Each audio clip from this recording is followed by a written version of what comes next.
দেখেন যে ম্যাজিকের কথা আমি বারবার বলেছি না যে ম্যাজিকের ফাঁদে বিএনপি এবং জামাত ইসলামের লোকজন পড়বে, সেটা পড়েছে।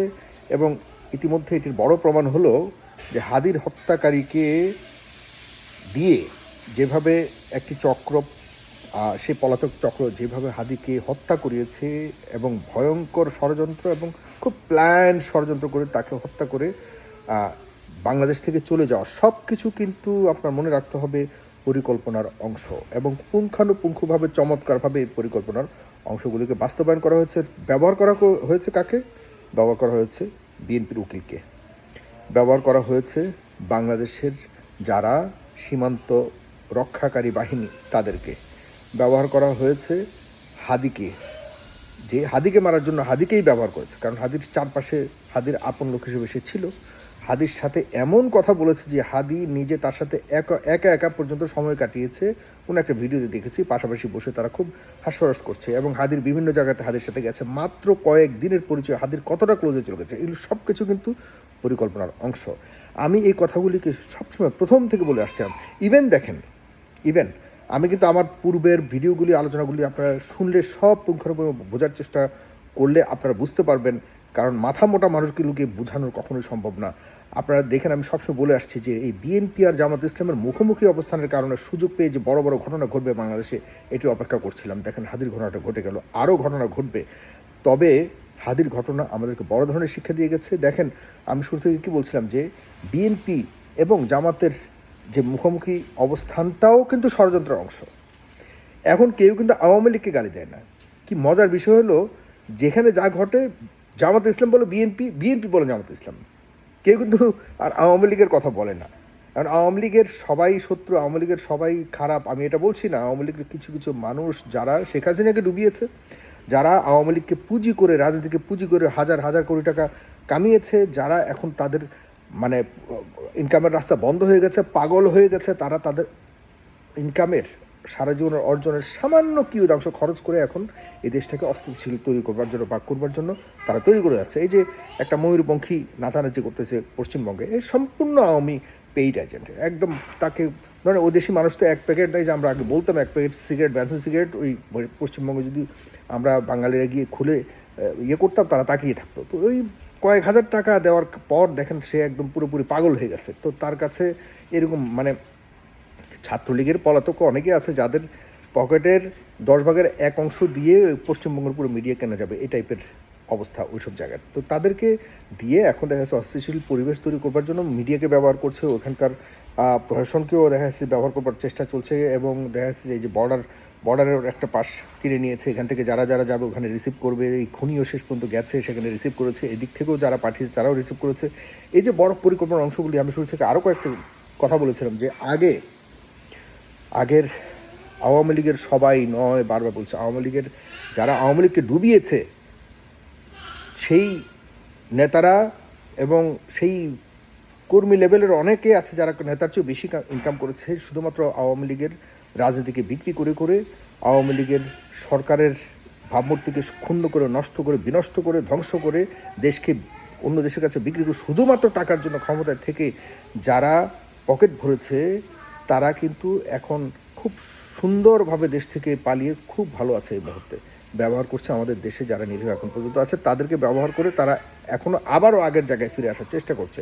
এবং এগুলিকে সে প্রথম থেকে আমি বলেছিলাম যে আওয়ামী লীগের কিছু কিছু মানুষ আগে ক্ষমতা দিয়ে টাকা বিএনপি আর জামাত ইসলামের মানুষদের কাছ থেকে এই 17 বছর মানে শোষণ করে নিয়েছে সব অর্থ তাদের কাছ থেকে। বিএনপিকে একদম পুরোপুরি বিএনপির নেতাকর্মীদের ঘরে ঘুমাতে দেয়নি। বিএনপির নেতাকর্মীরা একরকম রিক্সা চালাতেন।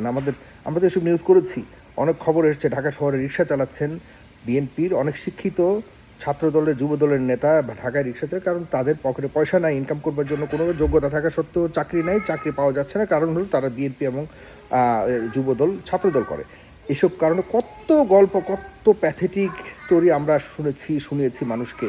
এখন সেই বিএনপির কাছ থেকে টাকা পয়সা নিয়ে যারা, শুনুন ভালো করে, খেয়াল করে শুনুন, যারা টাকা পয়সা নিয়ে 17 বছর যেই আওয়ামী লীগের একটা ছোট্ট অংশ শোষণের রাজনীতি করেছে, তারাই আবার এখন বিএনপিকে টাকা দিয়ে রাজনীতি করছে, জামাত ইসলামকে টাকা দিয়ে রাজনীতি করেছে, জামাত ইসলামের একটা অংশকে, বিএনপির একটা অংশকে টাকা পয়সা দিয়ে তারা রাজনীতি করছে। তার মানে কি, আগেও তারা টাকা নিয়ে শক্তিশালী ছিল এই গ্রুপের কাছ থেকে, এই জামাত ইসলামের একটা ছোট্ট অংশ, এই বিএনপির একটা ছোট্ট অংশের কাছ থেকে টাকা নিয়ে তারা ছড়ি ঘুরিয়েছে, শাসন করেছে, শোষণ করেছে। এখন আবার ওই একই টাকা দিয়ে তারাই আবার শক্তিশালী হিসেবে রাজনীতি করছে, তারাই আবার শক্তিশালী হবার চেষ্টা করছে।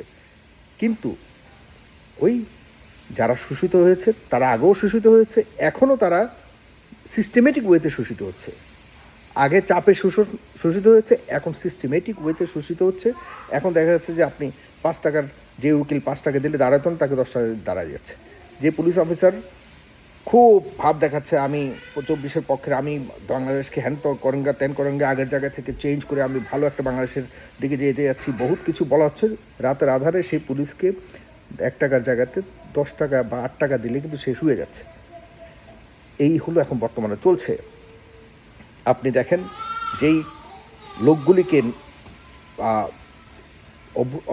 বিপ্লব বলেন আর অভ্যুত্থান বলেন, পরবর্তীতে যারা দোষী, স্পষ্টভাবে যারা অপরাধী ছিল, আওয়ামী লীগের লোকজনও যাদেরকে অপরাধী হিসেবে চিহ্নিত করে বারবার আমাদেরকে বলতো যে হ্যাঁ এই লোকজনের কারণে আমাদের দল ধ্বংস হয়ে যাচ্ছে, আমাদের দলের অবস্থা খুবই খারাপ এবং আমাদের দলের এই নেতাদের কারণে আমরা ধ্বংস হয়ে যাচ্ছি, আমরা সাধারণ মানুষ যারা সাধারণ নেতাকর্মীরা কখনো টাকা পয়সা ইনকাম করিনি অবৈধভাবে, আমরাও দেখা যাচ্ছে যে এই আওয়ামী লীগকে দেখা যাচ্ছে যে করার কারণে আমরাও এখন এই ভয়ঙ্কর একটা সময়ের দিকে ধাবিত হচ্ছি, ধ্বংসের দিকে ধাবিত হচ্ছি। এইসব লোকগুলি কিন্তু মনে করেছিল যে অন্তত পক্ষে শেখ হাসিনার পতনের পর এই যারা আওয়ামী লীগকে ধসিয়ে দিয়েছে, যারা আওয়ামী লীগকে ধ্বংস করেছে, তারা অন্তত বিচারের সম্মুখীন হবে। অথচ তারাও এখন হতবাক। এখন এই লোকগুলিকে, যারা হাজার হাজার কোটি টাকা ইনকাম করেছে অবৈধ পথে আওয়ামী লীগের আমলে, আওয়ামী লীগের রাজনীতিকে বিক্রি করে, তারাই দেখা গেছে এখন বুক ফুলিয়ে চলছে। কারণ এই টাকা পয়সা দিয়ে তারা জেলে ঢুকে, একদিক দিয়ে জেলে ঢুকাচ্ছে কেউ, ধরা হচ্ছে পিস্তল অস্ত্র সহকারে কাউকে, দেয়া হচ্ছে দেখা যাচ্ছে হালকা একটা ধারাতে। পুলিশ করছে এই কাজ। পুলিশ পাঠানোর পরে উকিল দাঁড়াচ্ছে, কোন উকিল? জামাত ইসলামের বা বিএনপির উকিল দাঁড়াচ্ছে। দাঁড়ানোর পরে তাকে বের করানোর জন্য কন্ট্রাক্ট করছে কার সাথে? সিনিয়র কোনো, হয়তো শুনেছি কিছু কিছু জাজ থাকতে পারে, জাজদের সাথে, যে আপনার উমুকরে ছাড়াই দিতে হবে, কত, এত টাকা দিব, কন্ট্রাক্ট পুরো। পুলিশের ধারা চেঞ্জ, উকিলের নেতা গোছের উকিল দাঁড়ালেই হয়তো দিয়ে দিবে, এবং ওই পর্যন্ত যে যিনি জামিন দিবেন।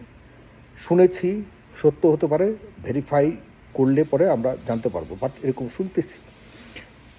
সঠিক নাও হতে পারে, বাট সঠিক হওয়ার সম্ভাবনা অনেক বেশি।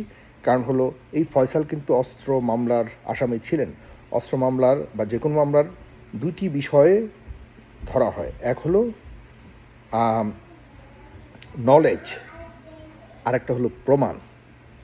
নলেজ হলো যে একটা পজিশন, আরেকটা হলো নলেজ। পজিশনটা হলো কি, ধরেন আপনি কারো কাছ থেকে একটা অস্ত্র উদ্ধার করলেন। অস্ত্রটা যদি তার ঘরের মধ্যেও পাওয়া যায়, ঘরের যে কোনো কোণাতে পাওয়া যাক, অথবা তার আশপাশেও যদি পাওয়া যায়, তার কোনো না কোনো ছোঁয়া আছে, তার কোনো না কোনো নিয়ন্ত্রণ আছে অস্ত্রের মধ্যে, তার কোনো না কোনো সম্পৃক্ততা আছে, তাহলে সে আসামি। এবং এটা জামিনযোগ্য নয়। এই মামলা জামিনযোগ্য নয় বলতে একটা পিরিয়ড পর্যন্ত সে জামিন পাবে না। আরেকটা হলো কি, নলেজ, যে আপনি যে আসামিকে ধরেছেন সে আসামির কাছে নাই অস্ত্রটা, বা তার ঘরে নাই তা ঠিক, কিন্তু সে জানে কোথায় আছে ওই অস্ত্রটা, সে জানে ওই অস্ত্র সম্পর্কে, ওই অস্ত্র কোত্থেকে এসছে। এটি শুধু অস্ত্র মামলা না, যে কোনো মামলার ব্যাপারেই, বিশেষ করে এই ধরনের টাইপের মামলাগুলির মধ্যে এই 2টি বিষয়কে মাথায় রেখেই কিন্তু এজাহারে মামলাটাকে সাজানো হয়। সেখানে আপনি দেখেন, আমি যখন জিজ্ঞাসা করেছি যে কেমনে পেলো, জামিন পেলো, বলা হচ্ছে যে হয়তো পুলিশের ধারা পরিবর্তন করে দিয়েছে, পুলিশ হয়তো পিস্তল পেয়েছে এখানে, বলেছে আরেক জায়গায়। আরে এটা বললেও তো জামিন করার সুযোগ নেই।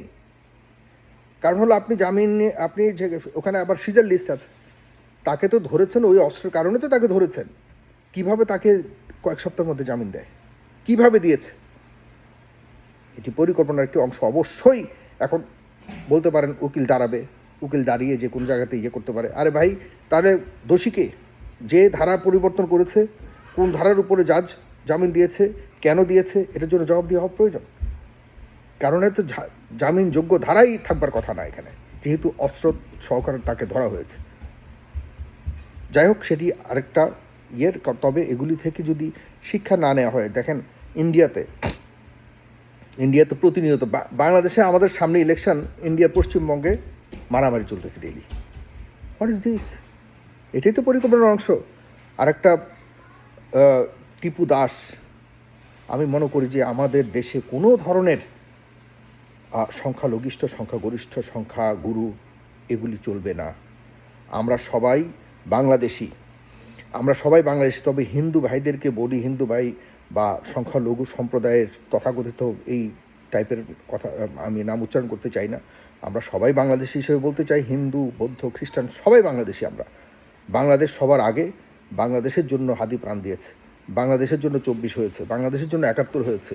আমরা এইসব স্পিরিটগুলিকে বুকে রেখে ধারণ করি। প্লিজ এই জায়গাতে কেউ অন্ততপক্ষে ধর্মটাকে সামনে এনে একে অপর শত্রু হয়ে যায় না। ধর্ম আমরা যার মতো আমাদের ধর্ম আমরা পালন করব, হিন্দুদের ধর্ম হিন্দুরা পালন করবে। এখানে ধর্মটাকে সামনে এনে আমাদের সার্বভৌমত্বটাকে যদি নষ্ট করতে চান, তাহলে কিন্তু সবাই বিপদে পড়বে। তখন কিন্তু আর ধর্ম কাউকে বাঁচাতে পারবে না। মাথায় রেখেন, ধর্মর কোথাও বলে নাই যে আপনি ধর্মকে ব্যবহার করে আপনি কারোর প্রতি আক্রমণাত্মক হন, কোনোভাবেই বলে নাই। সুতরাং আমাদের ধর্ম অবমাননার যদি কোনো ধরনের কাজ হয়, তাহলে সেটার জন্য শক্ত আইন আছে আমাদের দেশে, শক্ত আইন আছে। কিন্তু এটাকে এই ধরনের কথা শুনেই হাতে আইন তুলে নিয়ে কোনো ধরনের ঘটাবেন, এর জন্য সম্পূর্ণভাবে যে ঘটাবেন তাকে দায় নিতে হবে। এটা মাথায় রাখতে হবে। আমরা কিন্তু ভারত না, আমরা কিন্তু কট্টরপন্থী ইন্ডিয়া না, এটা বাংলাদেশ। অনেক আধুনিক মানুষের এবং আধুনিক মননের মানুষের দেশ এটা। এখানে আমরা সবাই চাই মিলিতভাবে বসবাস করতে। সুতরাং যে টিপু দাস একজনকে যে মারা হয়েছে, সেটির পেছনের হয়তো বিভিন্ন ধরনের উদ্দেশ্য থাকতে পারে বা কারণ থাকতে পারে। তবে মোটা দাগে বলতে পারি, এই ধরনের ঘটনাগুলির পেছনের কারণ কিন্তু এখন আমাদের দেশীয় বিষয় নয়। এখানে আন্তর্জাতিক বা পার্শ্ববর্তী দেশের অনেক চক্রান্ত থাকতে পারে।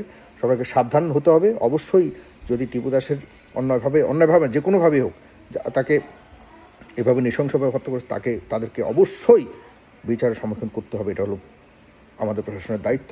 আর এই পশ্চিমবঙ্গে এই ধরনের ঘটনাগুলিকে পশ্চিমবঙ্গে ঘটনাগুলি ঘটানোর কারণেই আমাদেরকে জানান দিচ্ছে যে এগুলি কোনোভাবে সাধারণ ঘটনা নয়, সবই ষড়যন্ত্রের অংশ। সাবধান থাকতে হবে। সামনে আবার কথা হবে। মাথায় রাখবেন, আমি যে কথাগুলি বলি এগুলিকে বিশ্লেষণ করবেন, অন্যদেরকে জানানোর সুযোগ করে দিন, শেয়ার করেন। ধন্যবাদ। সালাম।